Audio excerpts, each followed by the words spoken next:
Hello everyone, कैसे हैं आप सभी लोग।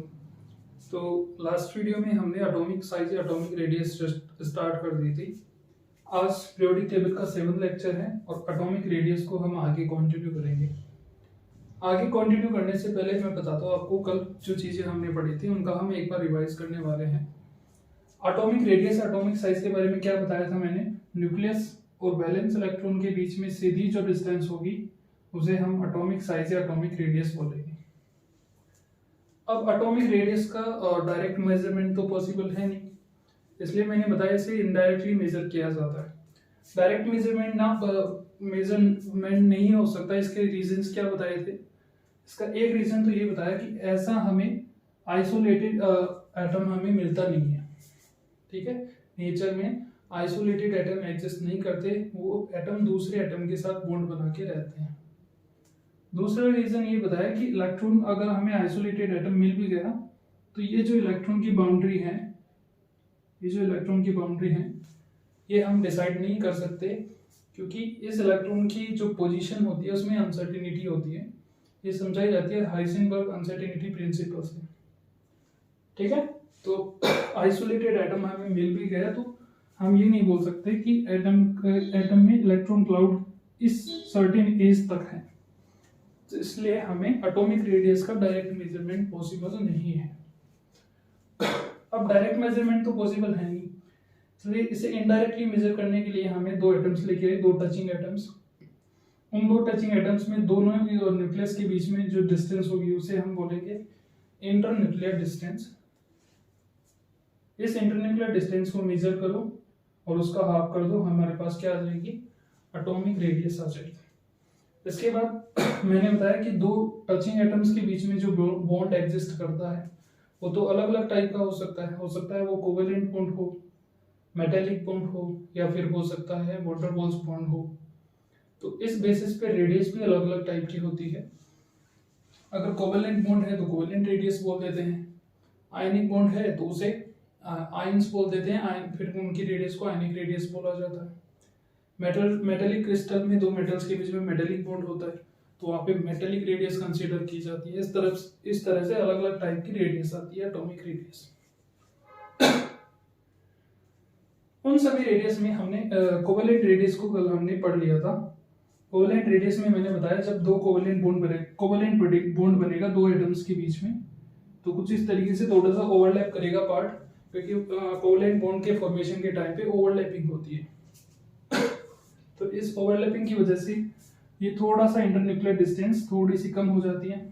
इस इंटरन्यूक्लियर डिस्टेंस को डीसी बोला और इस डीसी का हाफ हमें दे देगा आरसी, मतलब हाफ कोवेलेंट रेडियस। लेकिन कोवेलेंट रेडियस मेजर करने के लिए दो कंडीशन फॉलो होनी चाहिए। जो कोवेलेंट बॉन्ड है सिंगल कोवेलेंट बॉन्ड होना चाहिए, और जिन दो एटम्स के बीच में बॉन्ड बन रहा है उनके बीच में वो दोनों एटम्स सिमिलर होने चाहिए। तो ये कंडीशन है कोवेलेंट बॉन्ड रेडियस मेजर करने के लिए। ऐसी सिचुएशन होगी तभी हम कोवेलेंट रेडियस मेजर कर पाएंगे। फिर इस पे बेस्ड कुछ क्वेश्चंस भी किए थे हमने, और इसके अलावा हमने स्टीवेंसन-शूमाकर्स फॉर्मूला देखा था जिससे कि दो टचिंग एटम्स के बीच में इंटरन्यूक्लियर डिस्टेंस मेजर की जाती है। अब आज हम मेटेलिक रेडियस से स्टार्ट करने वाले हैं।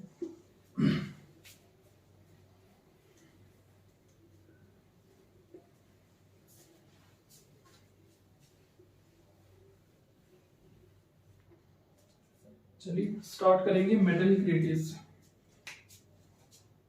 Second type of radius, metallic radius.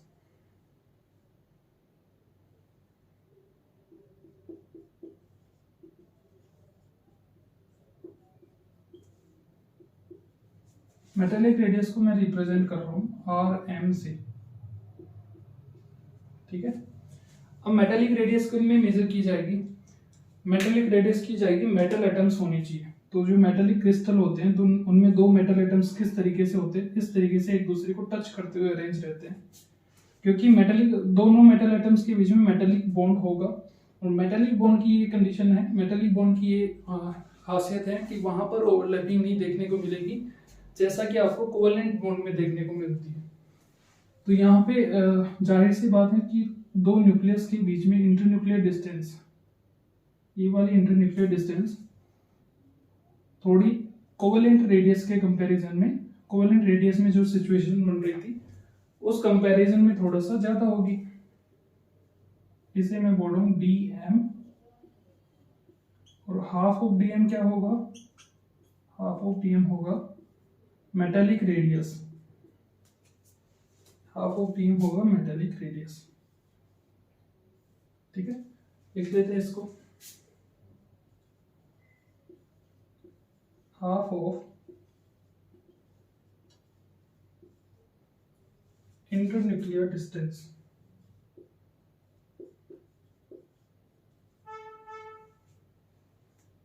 between two touching या वो adjacent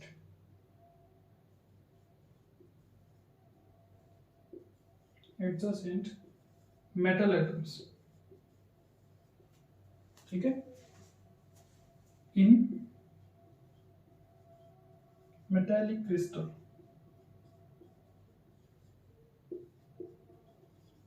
ठीक है। मेटेलिक क्रिस्टल में दो मेटल एटम्स, दो एडजेसेंट मेटल एटम्स के बीच में ये वाली इंटरन्यूक्लियर डिस्टेंस का आधा वैल्यू क्या होगा, मेटेलिक रेडियस। खास बात ये है यहाँ पर जब भी मेटेलिक बॉन्ड बनेगा, मेटेलिक बॉन्ड बनेगा तो ओवरलैपिंग नहीं होगी,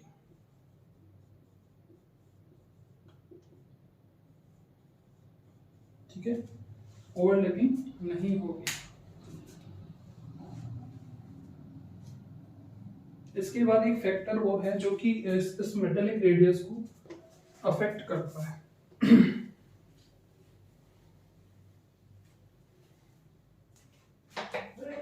अब जो मेटेलिक क्रिस्टल्स होते हैं, मेटेलिक क्रिस्टल्स में हम देखते हैं, मेटेलिक क्रिस्टल्स में हम पैकिंग एफिशिएंसी देखी जाती है। अब किसी मेटेलिक क्रिस्टल में पैकिंग एफिशिएंसी ज्यादा है, मतलब वहां पे ज्यादा सेट के एटम्स जो है ज्यादा अरेंज होंगे कम वॉल्यूम में। इस वजह से क्या होगा, थोड़ा सा ये इंटरन्यूक्लियर डिस्टेंस थोड़ी सी कम हो जाएगी, और इंटरन्यूक्लियर डिस्टेंस के थोड़ा सा कम होने की वजह से हमारे पास मेटेलिक रेडियस थोड़ी कम हो जाएगी। तो जितनी ज्यादा क्लोज पैकिंग होगी एटम्स के बीच में, एटम्स की जितनी ज्यादा क्लोज पैकिंग होगी मेटेलिक क्रिस्टल में, तो वहां पे हमें देखने को मिलेगा दो न्यूक्लियस के बीच में डिस्टेंस क्या हो गई, कम हो जाएगी, और न्यूक्लियस के बीच में डिस्टेंस कम होने से मेटेलिक रेडियस भी कम हो जाती है। इसलिए बोला जाता है कि अगर मैं बात करूं पैकिंग एफिशिएंसी,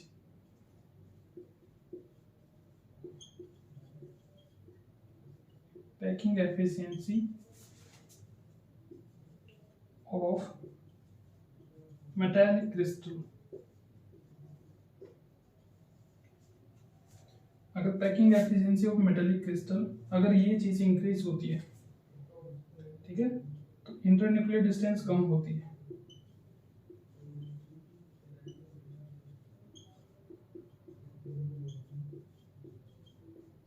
इंटरन्यूक्लियर डिस्टेंस थोड़ी कम होती है। इंटरन्यूक्लियर डिस्टेंस कम होने से मेटालिक रेडियस कम हो जाएगी, मेटालिक रेडियस कम हो जाएगी।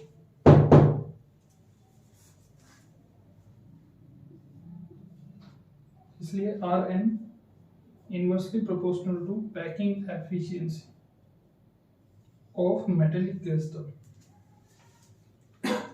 पैकिंग एफिशिएंसी की इनवर्सली प्रोपोर्शनल होती है मेटालिक रेडियस।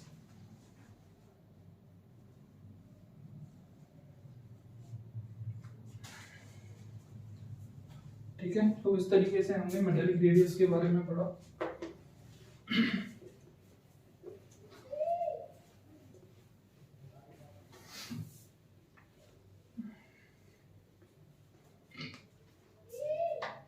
एक चीज और है जो मैं यहाँ पे ऐड करना चाहूंगा, ठीक है, अलग अलग टाइप के जो है मेटालिक क्रिस्टल्स होते हैं उनमें अलग अलग यूनिट होती है, SC होती है, BCC होती है, FCC होती है। यहाँ पे अगर पैकिंग एफिशिएंसी की बात करें तो लेफ्ट टू राइट मूव करोगे तो पैकिंग एफिशिएंसी इंक्रीज होती है, एससी में पैकिंग एफिशिएंसी बीसी के कंपैरिजन में थोड़ी कम होगी, एफसीसी में बीसीसी के कंपैरिजन में थोड़ी ज़्यादा होगी। इसलिए इनमें अगर मेटेलिक रेडियस की बात करें तो लेफ्ट टू राइट बात जा रहे हैं तो पैकिंग एफिशिएंसी इंक्रीज हो रही है, तो मेटेलिक रेडियस क्या होनी चाहिए, डिक्रीज होनी चाहिए। एक ऑर्डर पूछ लेता है कई बार।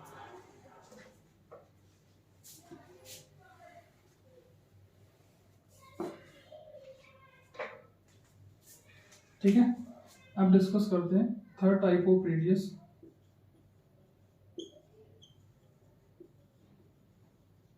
वान डेर वाल्स रेडियस। इसे रिप्रेजेंट करेंगे आरबीसी।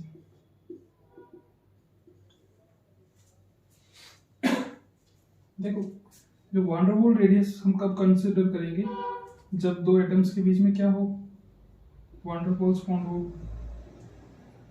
वान डेर वाल बॉन्ड क्या है, एक वीक फोर्स ऑफ अट्रैक्शन है। Van der Waals bond is a weak force of attraction.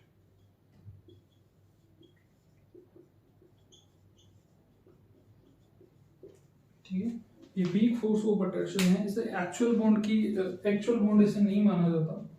ये जस्ट एक वीक फोर्स ऑफ अट्रैक्शन है दो एटम्स के बीच में जो फील होता है। वीक फोर्स ऑफ अट्रैक्शन होने की वजह से क्या हुआ, अट्रैक्शन अगर कमजोर है तो एटम्स के बीच में डिस्टेंस क्या होगी, ज्यादा होगी। और डिस्टेंस ज्यादा होने की वजह से इंटरन्यूक्लियर डिस्टेंस फिर ज्यादा हो जाती है, बढ़ जाती है। आगे देखेंगे इस चीज में। Van der Waals bond is a weak force of attraction and it is found in inert gases and non-polar molecules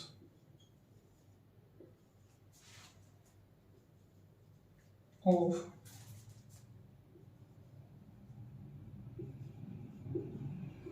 non-metal molecules। ठीक है, दो जगह आपको देखने को मिलेगा, एक तो इनर्ट गैसेस में देखने को मिलेगा और एक आपको देखने को मिलेगा नॉन पोलर मॉलिक्यूल्स में। नॉन पोलर मॉलिक्यूल किसका होना चाहिए, नॉन मेटल्स का। जैसे Cl2 हुआ, ये क्या होता है, नॉन पोलर मॉलिक्यूल होता है। तो दो जगह आपको वान डेर वाल रेडियस कंसीडर करनी पड़ेगी, एक तो इनर्ट गैसेस में, एक non polar molecules of non metals. Non polar molecules of non metals, इस मॉलिक्यूल को हटा देते हैं। ठीक है, इन दो जगह। अब इनमें भी जो इनर्ट गैस है उसमें तो हम केवल वान डेर वाल रेडियस कंसीडर करते हैं, क्योंकि इनर्ट गैसेस हमें पता है, क्योंकि इनर्ट गैसों में केवल वान डेर वाल बॉन्ड आपको देखने को मिलेगा, van der Waal force of attraction देखने को मिलेगा, van der Waal force of attraction देखने को मिलेगा। लेकिन non polar molecules of non metal है, उनमें हमें कोवेलेंट रेडियस भी देखने को मिलती है, क्योंकि वहां पे कोवेलेंट बॉन्ड भी बनते हैं। चलिए आप देखो किस तरीके से अरेंज होती है, इनमें अरेंजमेंट किस तरीके से होती है एटम्स की। तो मैं एक एग्जांपल ले रहा हूँ Cl2 का। ये Cl2 का एक मॉलिक्यूल ये है, ठीक है, non polar molecule of non metal. तो एक Cl2 मॉलिक्यूल को मैं कुछ इस तरीके से मान लूँ, ये दो क्लोरीन है जिनके बीच में कौन सा बॉन्ड होता है, कि Cl के बीच में कोवेलेंट बॉन्ड होता है। नेक्स्ट मैंने यहाँ पे दूसरा मॉलिक्यूल यहाँ पे बनाया है, ये इनके न्यूक्लियस है और ये इनके बीच में डिस्टेंस। अब देखो, जो वान डेर वाल बॉन्ड होगा वो एक मॉलिक्यूल और दूसरे मॉलिक्यूल के बीच में होगा इस तरीके से, ठीक है, इन दोनों के न्यूक्लियस के बीच में। ये तो ये वाली जो डिस्टेंस होती है, इस वाली डिस्टेंस को हम dv बोल देते हैं, जिसे वान डेर वाल डिस्टेंस भी बोला जाता है। और इस वान डेर वाल डिस्टेंस का आधा जो वैल्यू होगी उसे हम वान डेर वाल रेडियस बोल देंगे।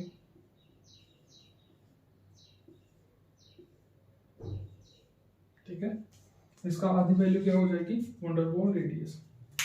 तो इस तरीके से ये जो मॉलिक्यूल्स है वो दूर दूर हैं, बट स्टिल वो फील कर रहे हैं एक वीक फोर्स ऑफ अट्रैक्शन, जिसको हम बोलते हैं van der Waals radial van der Waals force of attraction.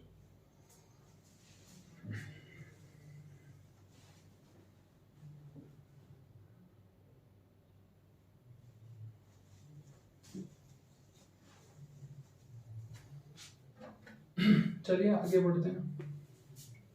अब जैसा आप देख सकते हैं यहाँ पे इंटरन्यूक्लियर डिस्टेंस जो मेटेलिक रेडियस में आई थी, इंटरन्यूक्लियर डिस्टेंस उसके कंपैरिजन से भी ज्यादा है, उसके कंपैरिजन में ज्यादा है, और इस वजह से वैन डेर वाल्स रेडियस की वैल्यू सबसे ज्यादा आती है। हमने 3 टाइप की रेडियस डिस्कस की, कोवेलेंट रेडियस डिस्कस की, मेटेलिक रेडियस डिस्कस की और van der Waals radius discuss की। इन रेडियस में सबसे ज्यादा value van der Waals radius की होती है, फिर मेटेलिक रेडियस, फिर सबसे कम होगी कोवेलेंट रेडियस की। और जो वैन डेर वाल्स रेडियस है वो अप्रोक्सीमेट 2 टाइम्स होती है कोवेलेंट रेडियस की। ठीक है, ये वाली जो रेडियस है ये इसके 2 गुना है। ये वाला रिलेशन थोड़ा याद रखना। देखिए किस में जाएगी वैन डेर वाल्स रेडियस, जहाँ पे वैन डेर वाल्स बॉन्ड होगा, इनर्ट गैसेस में होता है और non polar molecules of non metal में होता है। Non polar molecules of non metal, उनमें तो हमें एक कोवेलेंट रेडियस देखने को भी मिल जाती है, पर इनर्ट गैसेस एक ऐसी एटम्स है या ऐसा सब्सटेंस है जहां पे आपको वैन डेर वाल्स रेडियस ही देखने को मिलेगी सिर्फ।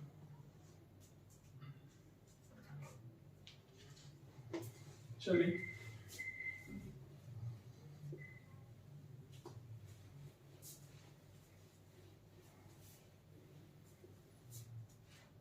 तो ये हमने डिस्कस की तीनों टाइप की रेडियस, और अब हम इसके बाद में देखने वाले हैं फैक्टर्स अफेक्टिंग एटॉमिक साइज।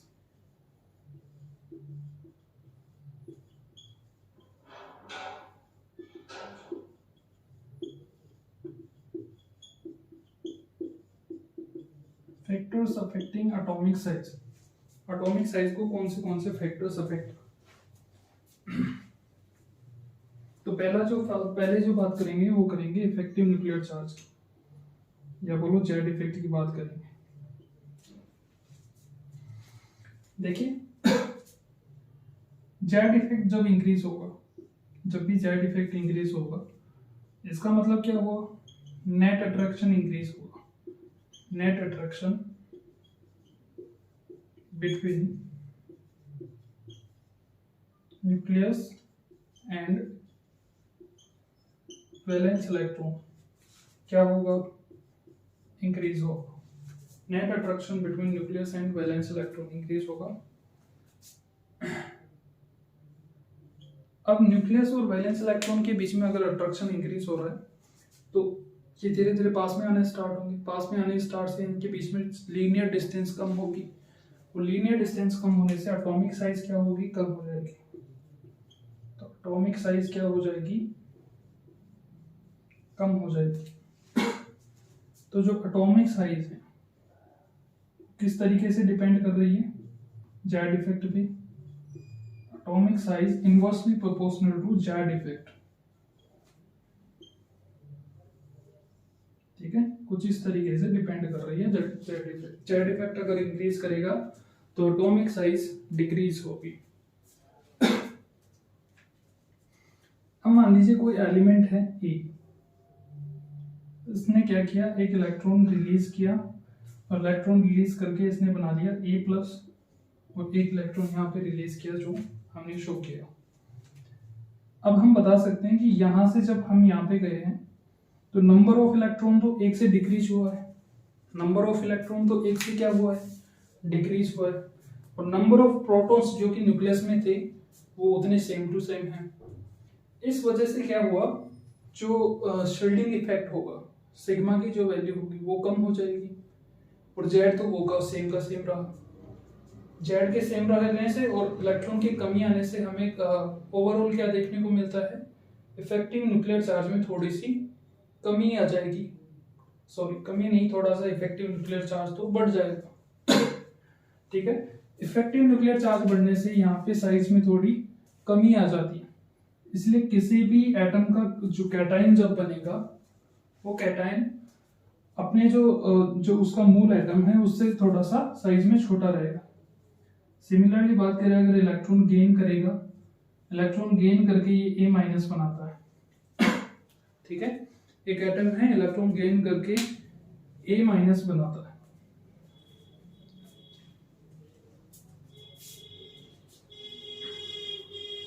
ठीक है, तो यहां से जब यहाँ पे मूव करें, यहां से यहाँ पे मूव करेंगे तो हमें क्या देखने को मिला, सिग्मा के वैल्यू में तो इंक्रीज आना चाहिए।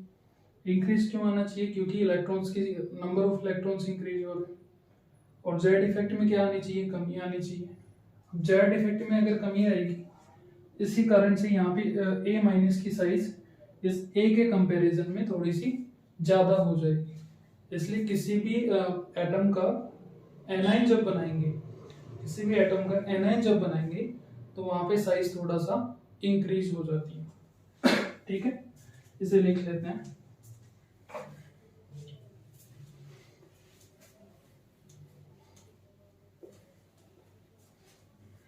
ठीक है, एग्जांपल से लिखते हैं।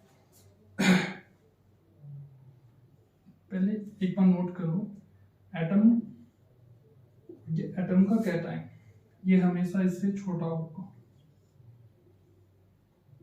एटम का एनाइन ये हमेशा इससे बड़ा होगा। ठीक है,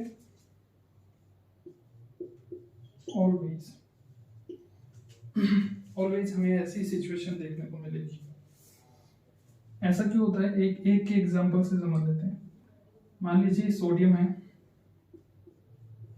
सोडियम एक इलेक्ट्रॉन डोनेट करने की टेंडेंसी रखता है और Na+ बना देता है। अब सोडियम में टोटल इलेक्ट्रॉन्स कितने हैं? 11 इलेक्ट्रॉन्स हैं। जेड हम सोडियम का यहाँ पे कितना लिखेंगे? 11 लिखेंगे। यहाँ पे 10 इलेक्ट्रॉन्स हैं और जेड की वैल्यू कितनी लिखेंगे? वापस से 11 लिखेंगे।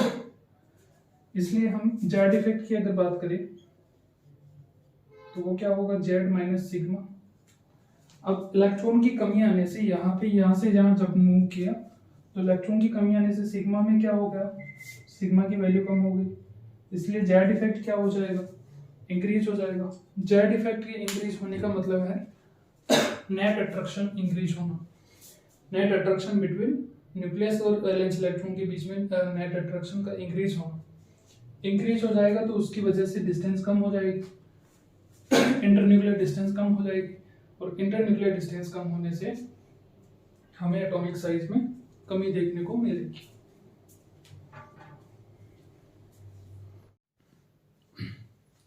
तो इस तरीके से हमने देखा किस तरीके से आयंस की साइज अफेक्ट होती है जेड इफेक्ट के कारण। एक कैटायन की जो साइज होगी वो हमेशा अपने मूल एटम से, अपने जो उसका फंडामेंटल एटम है उससे हमेशा छोटी होगी, और एनाइन की साइज अपने फंडामेंटल एटम से हमेशा बड़ी होगी। रीजन बताया, जेड इफेक्ट इंक्रीज हो जाता है। जेड इफेक्ट जो है इसके पीछे रीजन होता है। अब देखो आगे दूसरा फैक्टर देखते हैं जो कि एटॉमिक साइज को अफेक्ट करता है।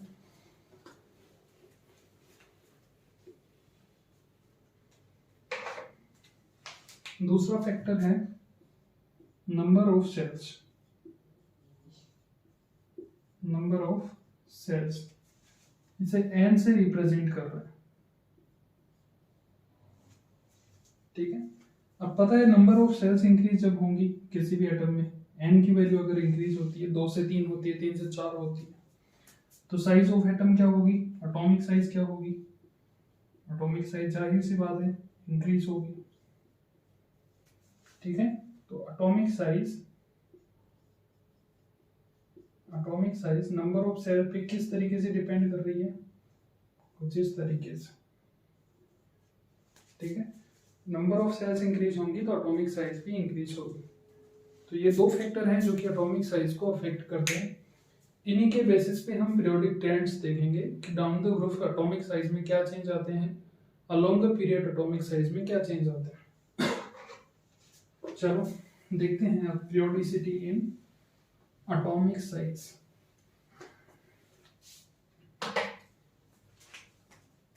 लिखते हैं पीरियोडिक ट्रेंड्स।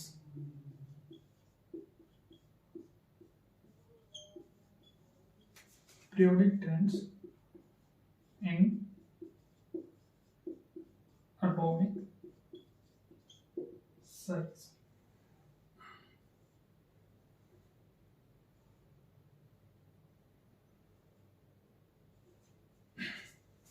पहले बात करते हैं अलोंग द पीरियड।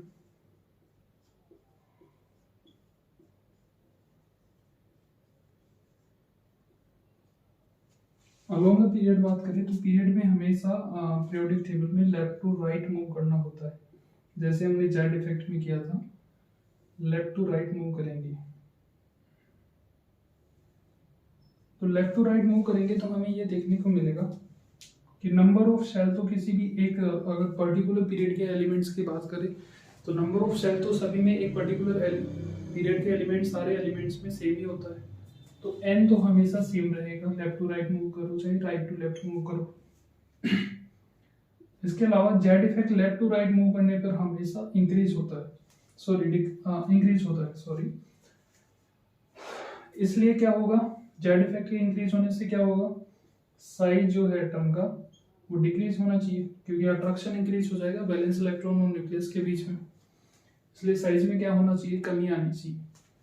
तो जनरल ट्रेंड तो ये कहता है कि लेफ्ट टू राइट अगर आप मूव कर रहे हैं तो एटॉमिक साइज में लगातार डिक्रीज होनी चाहिए, एटॉमिक साइज लगातार डिक्रीज होनी चाहिए। लेकिन डाउन द ग्रुप बात करें,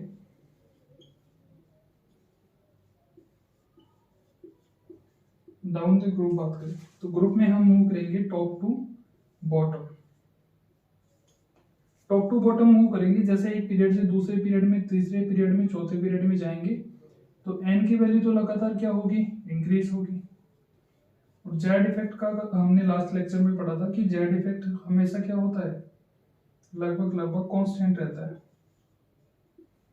इसलिए बताओ एटॉमिक साइज क्या होनी चाहिए,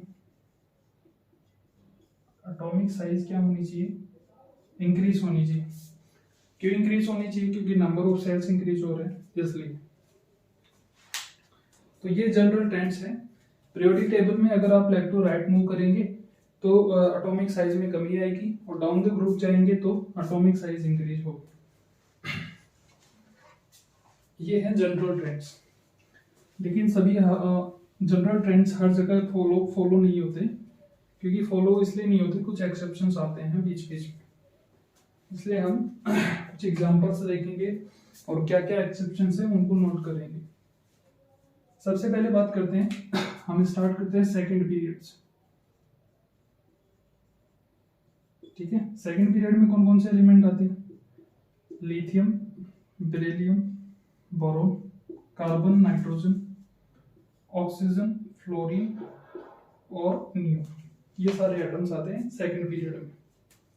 वही बात लेफ्ट टू राइट मूव करो, लेफ्ट टू राइट मूव करोगे तो सर नंबर ऑफ सेल्स तो क्या होंगी, सेम रहेंगी। जेड इफेक्ट जो है लगातार इंक्रीज करता है, इसलिए एटॉमिक साइज में कमी आनी चाहिए। क्या आनी चाहिए, एटॉमिक साइज में कमी आनी चाहिए। इस हिसाब से कमी आएगी तो लिथियम की ज्यादा, बेरिलियम की कम, बोरोन की कम, फिर कार्बन की और कम, नाइट्रोजन, फिर इस तरीके से डिक्रीज होती रहेगी। और इस हिसाब से सबसे कम एटॉमिक रेडियस एक पीरियड में किसकी होनी चाहिए, इस पीरियड में नियोन की होनी चाहिए। लेकिन यहां तक तो ये जनरल ट्रेंड फॉलो होता है, फ्लोरीन तक तो। लेकिन नियोन आप जानते हैं, नियोन एक इनर्ट गैस है, और इनर्ट गैस में सिर्फ वंडरवॉल रेडियस कंसीडर की जाती है।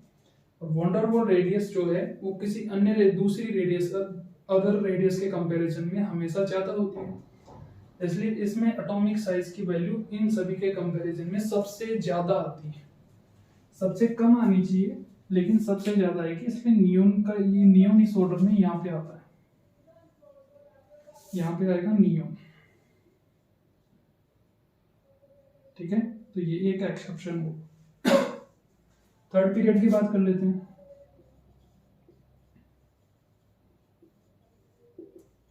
थर्ड पीरियड में कौन कौन से एलिमेंट आएंगे, sodium, magnesium, aluminium, silicon, phosphorus, sulphur, chlorine और आर्गन। ठीक है, वही बात होनी चाहिए, लेफ्ट टू राइट मूव करेंगे तो एटॉमिक साइज क्या होनी चाहिए, एटॉमिक साइज डिक्रीज होनी चाहिए। इस हिसाब से ऑर्डर कुछ इस तरीके से आना चाहिए, और आर्गन की फिर से सबसे कम आनी चाहिए, लेकिन आर्गन इनर्ट गैस है, इनमें केवल वंडरवॉल रेडियस कंसीडर की जाती है, इसलिए इसकी साइज क्या होगी, सबसे ज्यादा आती है। ऑर्गन की साइज सबसे ज्यादा आती है, सबसे कम नहीं आता। ठीक है, तो इनर्ट गैसेस में केवल वंडरवॉल रेडियस कंसीडर की जाती है, इस वजह से उनकी साइज अपने पीरियड में सबसे ज्यादा होती है दूसरे एलिमेंट्स के कंपैरिजन में। लिख लेते हैं इस चीज को।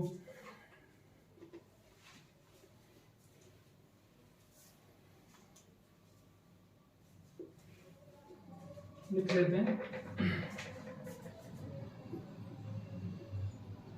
inert gases have maximum atomic size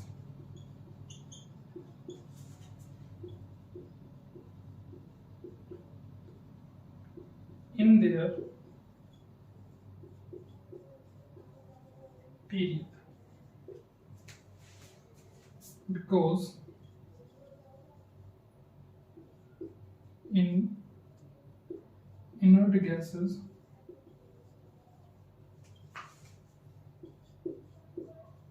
only van der Waals radius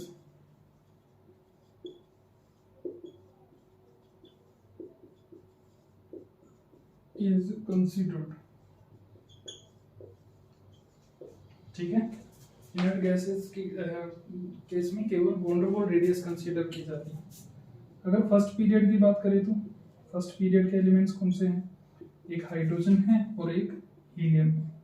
helium inert gas है, इसलिए हाइड्रोजन से इसकी साइज क्या होती है, ज्यादा होती है। तो इस तरीके से देखा हमने, पीरियड में लेफ्ट टू राइट मूव करो तो एटॉमिक साइज में डिक्रीज होनी चाहिए, इस हिसाब से सबसे कम एटॉमिक साइज इनर्ट गैस की होनी चाहिए, लेकिन इनर्ट गैस में केवल van der Waals radius consider की जाती है, इस वजह से उसकी साइज पीरियड में सबसे ज्यादा आती है। ये एक एक्सेप्शन। चलिए नेक्स्ट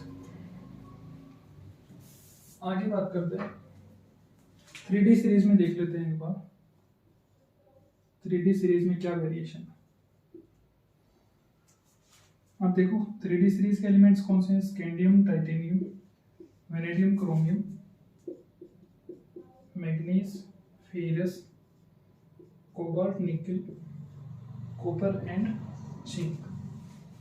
वही अगर जनरल ट्रेंड तो ये कहते हैं कि लेफ्ट टू राइट मूव करोगे तो क्या होना चाहिए, साइज में लगातार डिक्रीज होनी चाहिए, साइज लगातार डिक्रीज होनी चाहिए। क्यों डिक्रीज होनी चाहिए, क्योंकि जेड इफेक्ट इंक्रीज करता है।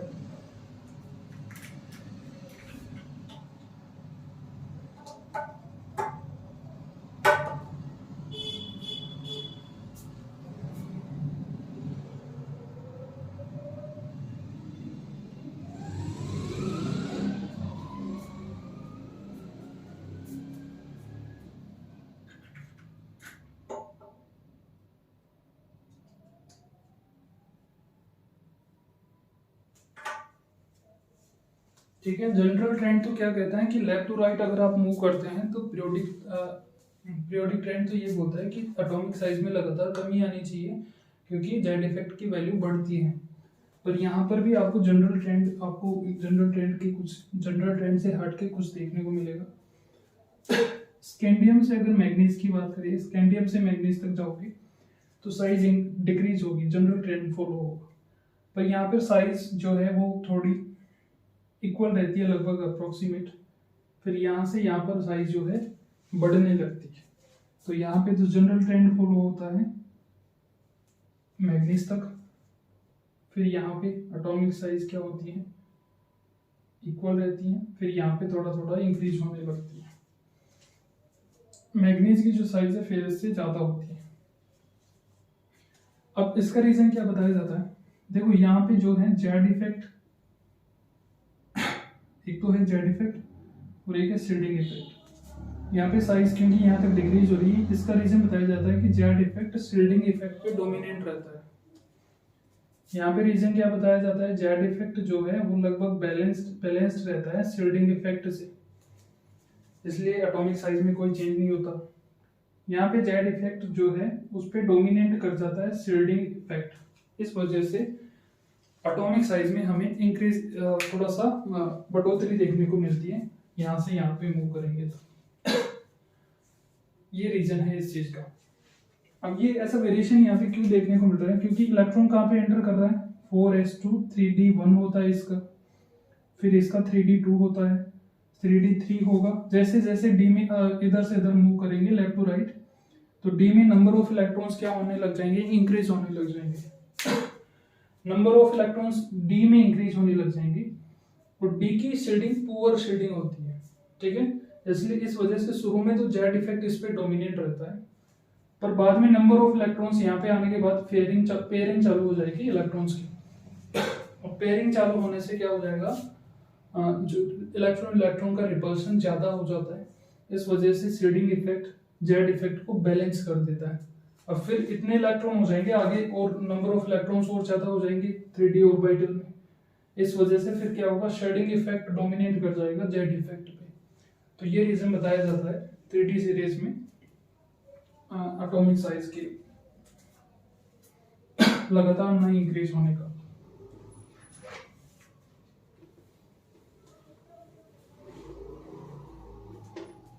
ठीक है, तो 3d सीरीज की हमने बात की। अब डाउन द ग्रुप बात करते हैं। डाउन द ग्रुप अगर बात करें एस ब्लॉक में, ठीक है, एस ब्लॉक में अगर बात करें तो कौन कौन से एलिमेंट है, lithium, sodium, lithium, sodium, potassium, rubidium, caesium, francium को नहीं ले रहे क्योंकि रेडियो एक्टिव एलिमेंट है। इसके अलावा कौन से एलिमेंट है सेकंड ग्रुप में, beryllium, magnesium, calcium, strontium and barium. Again radium को नहीं ले रहे, इसलिए नहीं ले रहे क्योंकि रेडियो एक्टिव एलिमेंट है। यहाँ पे अगर एटॉमिक साइज की बात करें तो डाउन द ग्रुप हमें जब डाउन द ग्रुप जाएंगे तो नंबर ऑफ सेल्स इंक्रीज होंगे, इस वजह से साइज क्या होना चाहिए, इंक्रीज होना चाहिए, ठीक है। साइज क्या होना चाहिए, इंक्रीज होना चाहिए। तो एस ब्लॉक के जो एलिमेंट्स है वो जनरल ट्रेंड को ही फॉलो करते हैं, यहाँ पे कोई एक्सेप्शन नहीं है।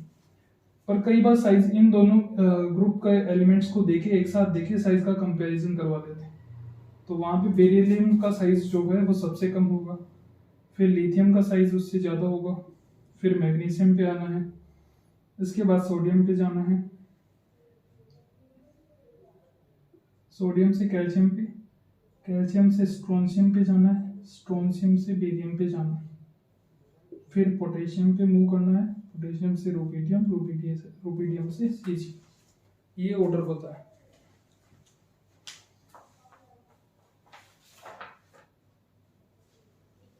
चलिए आगे देखते हैं पी ब्लॉक एलिमेंट्स की अगर बात करें।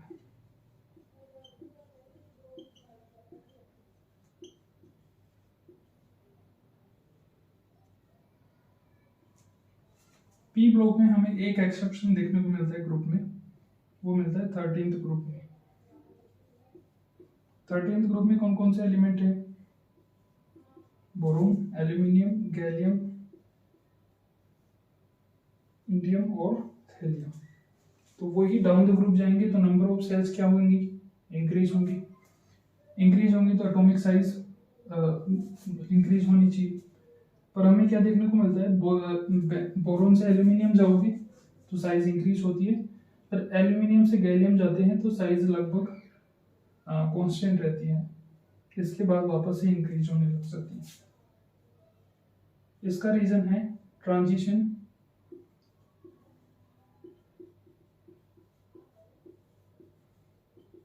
कॉन्ट्रैक्शन। इसका रीजन बताया जाता है ट्रांजिशन कॉन्ट्रैक्शन। ट्रांजिशन कॉन्ट्रैक्शन क्या है ये हम अगले लेक्चर में देखेंगे, ठीक है। इसको एक साथ अभी नहीं पढ़ रहे, दो रीजन आएंगे, एक तो ट्रांजिशन कॉन्ट्रैक्शन आता है, एक लेंथेनॉइड कॉन्ट्रैक्शन आता है, दोनों को अगले लेक्चर में डिस्कस करेंगे। अभी के लिए सिर्फ ये याद रखना है कि इस वजह से ये जो यहाँ पे एल्यूमिनियम और गैलियम की साइज लगभग इक्वल होती है। इसका रीजन क्या है? Transition contraction.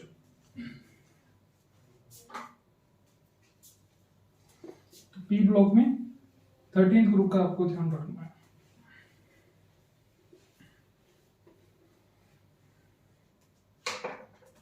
नेक्स्ट अगर डी ब्लॉक की बात करें तो डी ब्लॉक में कौन कौन सी सीरीज है? 3D सीरीज है, 4D सीरीज है और 5D सीरीज। तो जब आप 3D सीरीज से 4D सीरीज पे आते हैं एटॉमिक साइज इंक्रीज होती है, लेकिन 4D से 5D पे जाते हैं तो एटॉमिक साइज लगभग इक्वल रहती है, लगभग इक्वल रहती है। इसका रीजन क्या बताया जाता है? लेंथेनॉइड कॉन्ट्रैक्शन बताया जाता है।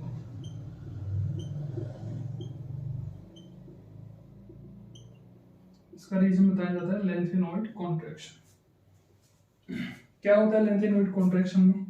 अगले लेक्चर में इन दोनों कॉन्ट्रैक्शन पे डिटेल से बात करेंगे। लेकिन ये फॉर्मेट है, ये अप्लाई होगा थर्ड ग्रुप से 12th ग्रुप तक।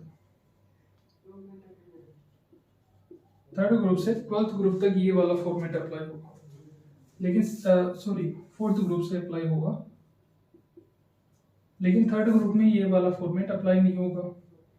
कौन कौन से एलिमेंट आते हैं थर्ड ग्रुप में? स्कैंडियम आता है, इट्रियम आता है और लेंथेनम आता है। यहाँ पे आपको जनरल ट्रेंड देखने को मिलेगा, ठीक है? यहाँ पे जनरल ट्रेंड देखने को मिलेगा, लगातार इंक्रीज होगी एटॉमिक साइज, तो इसका ध्यान रखना है। बाकी सभी में हमें ये वाला ट्रेंड देखने को मिलेगा। फॉर एग्जांपल टाइटेनियम, जर्कोनियम और हैफनियम, ये एलिमेंट्स है कौन से? 4th ग्रुप के। यहाँ पे पहले तो एटॉमिक साइज इंक्रीज होगी, फिर जो है लगभग इक्वल रहती है। जर्कोनियम और हैफनियम की एटॉमिक साइज लगभग इक्वल रहती है। इसके रीजन मैं बता चुका हूँ, पर रीजन को एक्सप्लेन करूंगा अगले लेक्चर में। तब तक के लिए धन्यवाद।